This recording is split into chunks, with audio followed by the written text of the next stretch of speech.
This is the limestone lowdown. Hear the sound when you lie to the issues all around. From every corner, let's make it clear. The change we need is starting here. Hey everybody, welcome to the latest episode of the Limestone Lowdown, and today we have a special guest who's also a guest from the past. Yeah. So, Tim, have you got some news for us? Tell us what's been going on in your life. We've got Mr. Tim Colling. He was here previously on a previous episode. Talked about... Well, hello again. I'm back on the podcast to let everybody know that I'm running for the City Council District 2, which is previously or currently held by Harold Wales, but he is going to be retiring. My purpose for running is because I do love Athens and I believe in its potential. I've only been here 3.5 years, but I chose this city after living in Birmingham, Alabama, and raising a wife and 2 kids years ago, but then I retired here. And my reason for is I want to help ensure our government is transparent, our neighborhoods are safe, and our resources, and this is a big one, our resources are spent wisely. So I am committed to listening, learning, and serving with integrity. I've had a few conversations with Mr. Wales. He's a very nice man. We've discussed what's going on in the city and what problems he's facing and what major issues there are. And so with that knowledge, I would like to move forward and help the city accomplish what's best for all its citizens.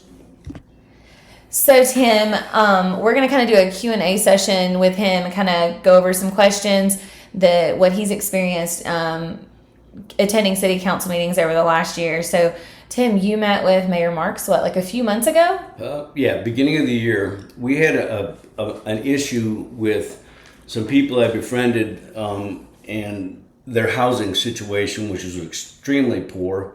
The house was not even slightly up to code. And so I spoke with, I talked to the mayor, talked to Eric Waddell, the city inspector, and wrote an email. We all got together for a meeting. And at the meeting, the mayor was very belligerent. He raised his voice several times and called me actually a chicken shit, which on more than one occasion, and I kept telling him, Mayor, bring it down, we're here to talk about, and he was so concerned with the Concerned Citizens website and how he had spies out there, so we're trying to pull something over his eyes and we think that him and the city council are stupid. No, I was there to discuss, and Eric and I actually had a fairly decent conversation. Mm-hmm. The mayor just kept blowing up about everything but the fact. And unfortunately, the way that came out was, even though there were discrepancies in the city code being followed on certain buildings and not others, I even spoke with Harold Wales about it, and Harold Wales went in, like I was trying to get his help with it, because I'm like, and Harold told me that Eric told him that he works, for the mayor. Yeah. And the mayor is the one that decides what gets inspected and what doesn't. Mm-hmm. That has been our experience too. And talking with the city engineer, and that's the first thing that they almost preface it with is I work for the mayor. And Eric Waddell, he's been really nice to us. He's been very responsive to emails, but it's very clear on what houses and what properties allowed to do, that they're allowed to inspect. Yes. Depending on who owns the property,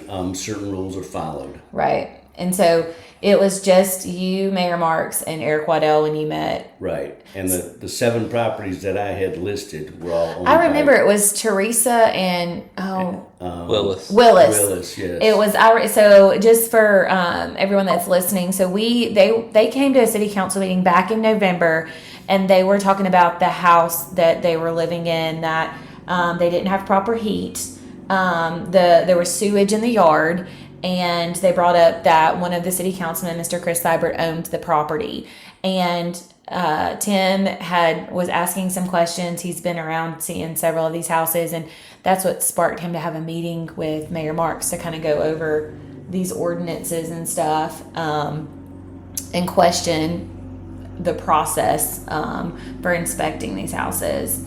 I mean, that's crazy that he would. What you're making it about issues, and he's making it about something personal. Like all he was concerned about was his spies that are watching the Concerned Citizens Facebook page, and how we don't understand government, and it's like that's funny. It was it was. Well, sometimes you don't have to understand government. You just want to make a difference. He just deflected from the whole reason that we had the meeting. And you and Mr. I don't Waddell understand government, but I have a degree in it. I mean, I don't know. I've worked on several campaigns, but I guess I don't know how government works. Well, I think that Tim and Mr. Waddell were, y'all were trying to stay on task and we're here to accomplish something. So right? do you think he was just trying to antagonize you?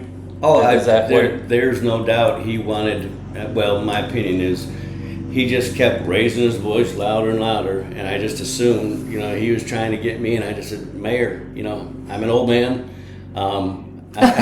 You're not going to get me a rise out of me. Bring it down. Let's just keep it about this. But he, that wasn't on his agenda. So the meeting did not end friendly. But like I said, I'll reiterate, me and Eric, we had a nice conversation. Yeah. I mean, he was reasonable, and we discussed things. And that's all you can ask for. Yeah. I mean, that's. And Mr. Waddell's very responsive to emails too. Yes, he's been. I mean, unfortunately, his hands are tied. Like I said, I went to my District 2 council member, and so he came back. You followed and told the process, me that, right? We'll say that it ain't gonna happen. You followed the process. You went to the building inspector. You went to your city councilor, and you went to your mayor.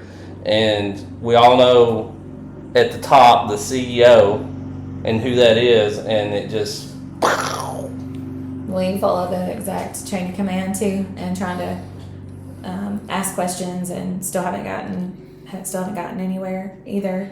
And you've also met with Mr. Wells. You've met with Mr. Wells several times about stuff. We've talked on the phone and texted a number of times, and we've actually sat down face to face over coffee and for a couple of meetings for over an hour, hour and a half, about all kinds of things. Yeah, because not only about the issues that you brought up before you decided to run, but also after you decided to run, you wanted his perspective and everything else, and that that's great. Thank you for doing that. Yeah, understanding what's going on with the city currently, so that when somebody takes over for District 2, they can continue. He did say he had known my opponent, Alan Creasy. I've got no reason to dislike the man. I don't know him. Yeah. But Harold did say that he's known or Alan for quite a while, and that they hadn't spoken recently in the past year or so, but he had spoken to him, over the years. Yeah.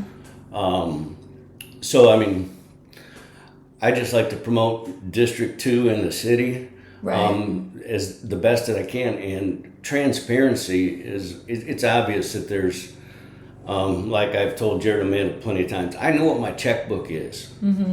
Period. If I don't, then it's on me. I said, as citizens of the city, that's our checkbook. Things need to be way more transparent. Follow the money. It always leads you to the source of basically sores. Yeah. So hopefully we can get together and make a difference in this community. Did you talk to Mr. Wells about some of the silencing of the public, like the Facebook comments being cut off, the live stream of public comments being cut off? No, we did not. We touched on it briefly after one of the council meetings at the council meeting. But Harold is a very nice man. He's 80. He has fought what he could fight, and at this point in his life, I don't blame him. It's time to get out. Do you think he just doesn't have a full grasp, or he's just on his way out? as far as the touch of social media nowadays. I honestly do not know, and I am definitely not Mr. Social Media by any stretch of the imagination. Harold's older than I am. I doubt he is. Like I said, he seems like a real nice guy. My guess is he's been on city council for 20 years, and he fought things, years ago, but. He's our most vocal city councilman right now. I mean, I would consider he's the only him. one that ever questions anything, that ever votes no. Mr. Lucas and Mr. Harper just voted no on something. I think that was the first time since we've been attending The city Athens council City. meetings. Yeah, but other than that, Mr. Wells has definitely been the most vocal. I mean, if I had to put them as my favorite, Mr. Wells would be my favorite one. Yeah, he has been since 2004, I believe. City Correct. councilman, yeah. Correct. So going back to Teresa and Willis, like what's more to that story? Because I know that's kind of where you got started. I know, and doing the podcast are a little confusing with where you're at because we try to figure out what we want to say, but it's on the spur of the moment. We don't have all this planned. This is not a Hollywood production. But what started it was brought to my attention, and I've already said I am not social media, but I was paying attention to what was going on with Mr. Chris Seibert being one of the district councilmen and his lack of business licenses. And I've been doing a lot of research for an extremely long time on this. It was brought to my attention that all the Facebook comments for the city were just suddenly cut off because there was a bunch of negative comments on there regarding the whole situation. Then I befriended Willis and Teresa, and we went to the city council meeting, and suddenly the city council meeting that broadcasts on YouTube, the whole meetings, once the public comments started, those were discontinued. So It's only the city council meeting and no public comments. So there's obviously a pattern here where the mayor and whoever's controlling that little group there, they are definitely wanting to silence anything negative that could possibly be said about them in any format. Facebook. That's why he was so upset and irate about the concerned citizens of Alabama, or Athens, Alabama, because he can't control that page. And he doesn't like the fact that he can't control everything. Right. And having like when you're in government or even in anything in life, like you're never going to be able to please anybody. I mean, that goes like with your family, for everything to always be this like beautiful picture of how great and wonderful everything in the city of Athens is ridiculous to me. I mean, I think our city is wonderful and I think it's great, but we always have our flaws. There's always going to be people that disagree with you. Right. No matter what. The whole point is don't be so thin-skinned that you can't have a disagreement. You can have a simple conversation and, agree to disagree. People have different opinions. Yeah. So the Facebook was cut off because the statement came out and people were like, oh my God, he didn't have business license and everything else. So they shut that off. Right. And then Teresa and Willis came and spoke from their hearts about the conditions they were living in. And they're like, yeah, it's Chris Seibert's houses. So the next week, we're right in the middle of the public comments, and then people are watching, and it just goes dark, right? Am I understanding this correctly? Right, because I didn't go to that next meeting, but I was watching it, and it just went dark. It just cut off. So there was no announcement or anything else like that, so that was made. And then what's happening now with the whole structure? Because now the city council has also basically created something of they agreed, I forget the proper terminology, but they decreed that anything negative or personal attacks will no longer be tolerated at the city council meetings. And so now they've warned everybody that there'll be a sergeant of arms ready to escort anybody out that has any personal attacks. Well, that's probably a good thing. However, it's yet to be seen whether anything negative will or won't be construed as a personal attack. So why do you think that happened? What's going on that made the change, the need for the change? Well, okay, there was some. Jared, as you know, you got pretty upset about the fact that there has been a little secret that everybody knows about between the city communications and grant manager and Mayor Marks. Say it ain't so. The worst kept secret in Athens? Is that what you're talking about? So basically, I've done a FOIA request to filter the calls for the mayor and his city provided cell, and the filter is for the mayor, the communications. It's the cells, the voice cell phone usage in and out for the mayor, his phone, and it's filtered on the communications and grant manager, which is Holly Hallman, the fire chief, Hand, police chief, Presnell, the street superintendent, Bradford, and the sanitation superintendent, Brown. And I am going in the process of filtering through over 500 voice calls in and out, and over 3,000 text messages. Okay, so all I can tell you right now, the nice little summary I have, we'll just go with the three months. It's a 3-month period this year that I was going to say that. So from January to March. January, February, It March. actually, Of it this actually year. starts this. The Verizon bill starts 12/21/24, so it's just before Christmas. Right before Okay. Christmas.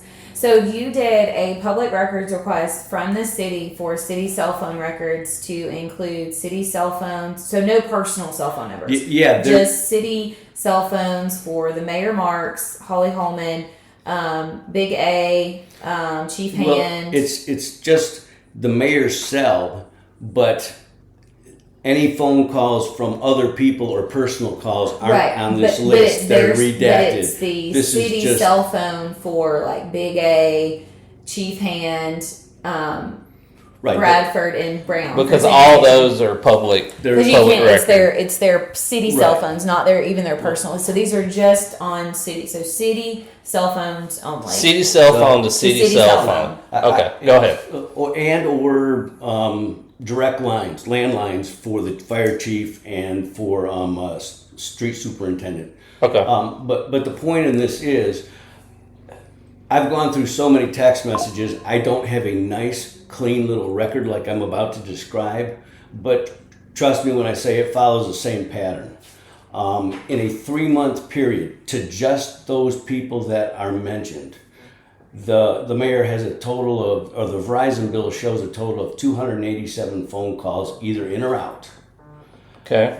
During business hours, which is 7 a.m. to 6 p.m., of that 287, there were 110 placed. This is where it gets a little more interesting.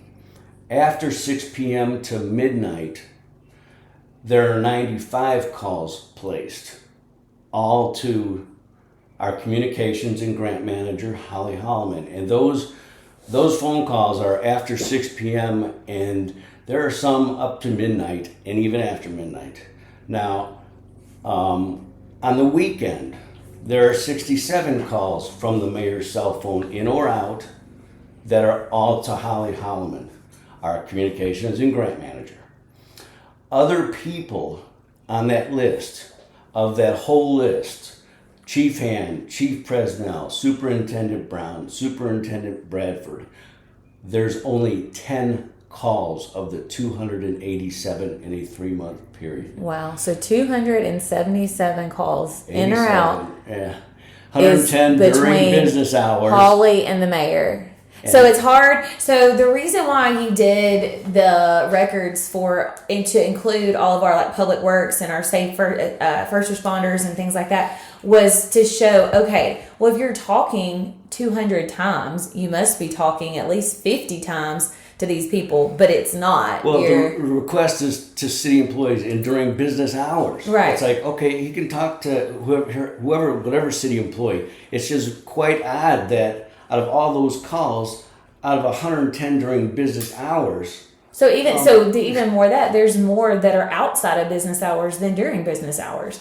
That is true also. The phone is being used, and I can understand the mayor, like if there's a big thing, but there's only a handful of calls. Most of them are to the chief, a couple to the street superintendent. Yeah. Now, That would be normal. Yeah. Right? That would be normal. Right. which you would expect. There's a week a period. I don't have in front of me the time of day, but it was after business hours where him and the chief had 3 calls back and forth. That seems perfectly legit. Right. Something's going on. Something's And, you know, right. that's good to see. Yeah. But all these other ones at 10 o'clock at night, at 11 o'clock at night. And they're text like on there for messages, like voice they're on messages. there for a significant amount of time too. It's not just like a 2-minute phone call. It's like Well, I will say some of the calls are longer, but honestly, most of the calls are very short and brief. And I had somebody else mention that to me, and basically I was like, well, if you're sitting at home and your phone call rings and you're in the same room as your wife, you're really not going to talk a whole lot. You know, it's just like, okay, and then you can. I don't have the full pattern yet, but it's the short phone calls after hours. Yeah. Some can be longer, but then there's texts and pictures being sent. Yeah, let's talk about that for a second. See, I don't have nice, pretty, defined, simple ways, but we're talking about thousands. Well, excuse me when I say that. It technically, yes, it is thousands. Yeah. But I have the access to approximately 2,500 to 3,000 text messages. yeah. Most of those are between our communications and grant manager and our mayor. And they are listed on the Verizon bill as either a text or a video pic. Now it does, or a pic video. It doesn't discern what the whether it was a picture or video or length of time. It just, because it's just a text message in, text message out, a picture sent, a picture sent, a picture in, whatever. It could be a video, could be whatever. But the pattern here is just ridiculous. How many after hours contact there are between 2 of our city officials, one elected and one not elected. The one that they tried to make like basically like the deputy mayor, And the let's city administrator. also state for the record, she is not his secretary. That was He the has other a point, secretary. yes. Go ahead. No, that was Okay. you nailed it. That's what I was going to say. He's got a secretary. I can Yeah. understand a lot of this at 7 o'clock at night. If it's like, oh, by the way, Yeah. Exactly. or and when I say between 7 a.m. to 6 p.m., there are some at 6:30 in the morning. It's like I just rolled those into sets. It's like close enough. It's but the pattern after hours. I mean, I could understand the mayor talking to anybody or texting them, 5:30, quarter to 6, but maybe even 10 after 6. But 10 after 7, 10 after 9 at night, Yeah. 11 at night. It's like, when does our mayor sleep? And not only that, Right. but I guess it's a little more concerning, like the text and the picture text late at night. It's like, Well, I know that because I know we looked at some of those records too. I mean, some of those phone calls are an hour and a half. Some are 45 minutes. Some are 20 minutes. A lot of the ones that we saw were long. And then the way that they had the text messages filtered, because these are not personal numbers at all. So yes, you can, city, let's reiterate that. City cell phone to city cell phone. and that on the, because Tim had given us Holly's phone records because he's been dissecting the mayors, and it's very clear, or you can make the assumption that he's got the mayor's city cell phone, and that there's another number that's been redacted. You can tell that it's because the way that they have it filtered, it's by numbers. That there are like over 1,300 text messages between these two numbers within the 5-month period for the records request. So We can only assume. and she's there's a, and again, I don't care. I'm just saying she's our communications person, our grants people, so she's doing stuff for grants. And I've had a work cell phone too. I mean, it just ends up people you have personal conversations with, but they're drastically lower in comparison to these two numbers. One being redacted that we can only assume is the mayor's personal number. She does have a lot of not a lot.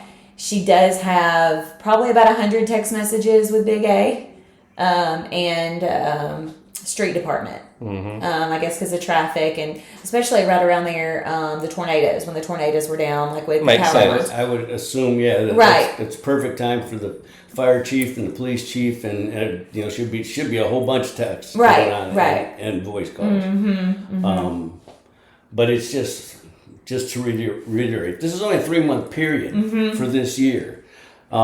There's so much more, but it's like at some point, okay, how much more do you need? It's like there's a huge pattern here. I'm going to continue to work through this and try to come up with a little better way to summarize it.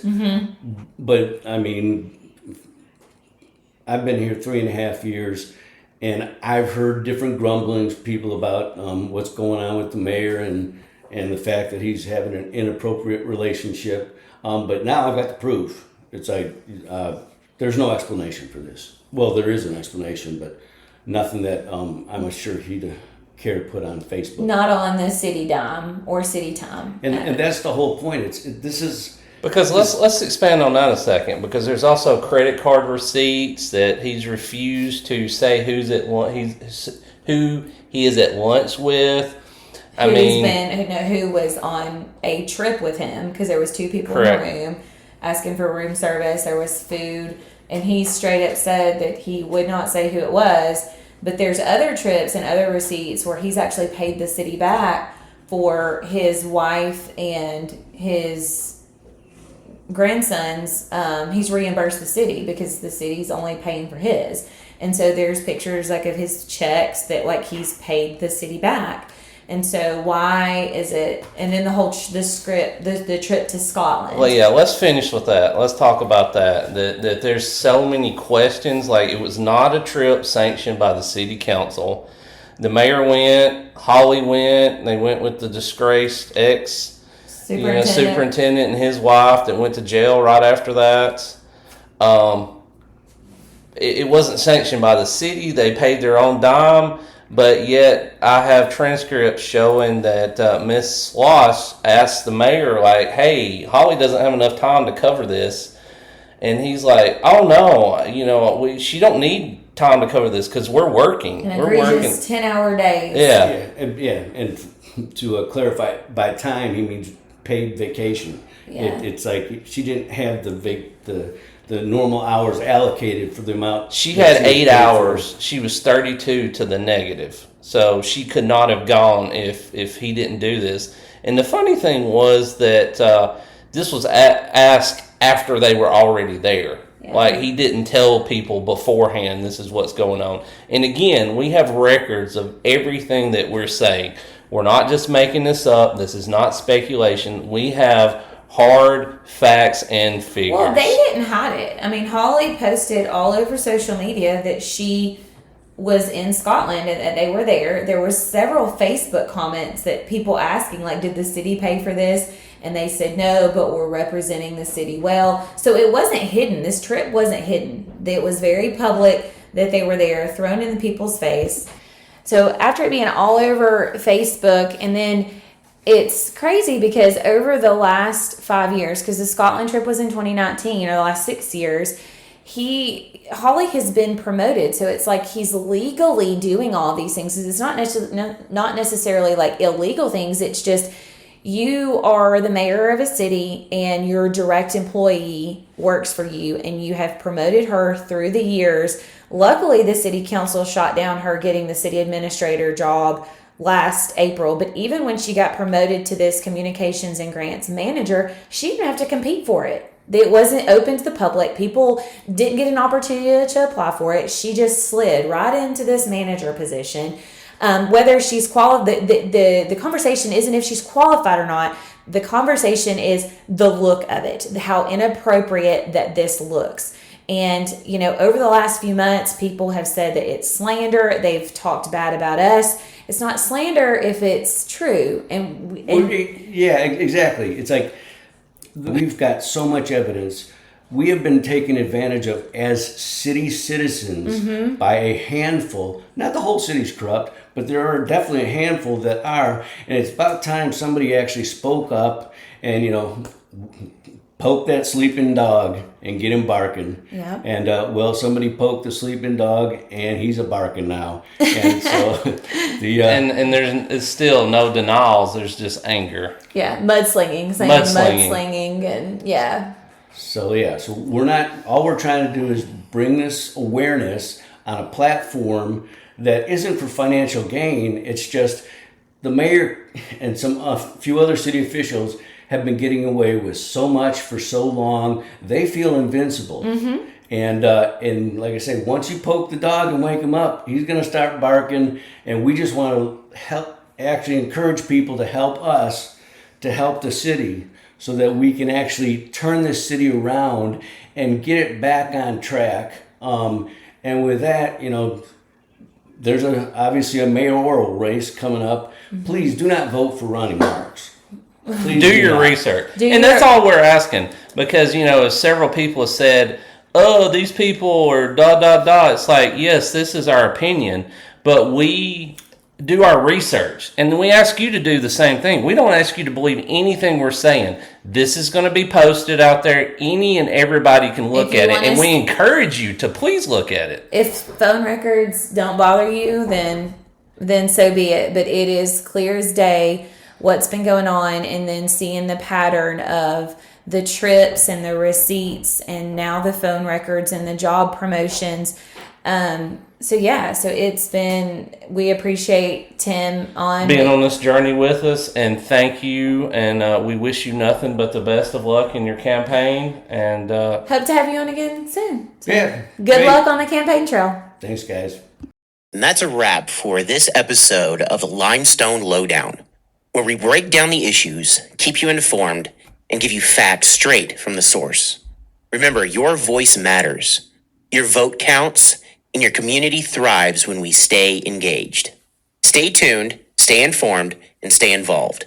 Until next time, keep questioning, keep advocating, and keep shaping the future of the Limestone area. We'll see you on the next Limestone Lowdown.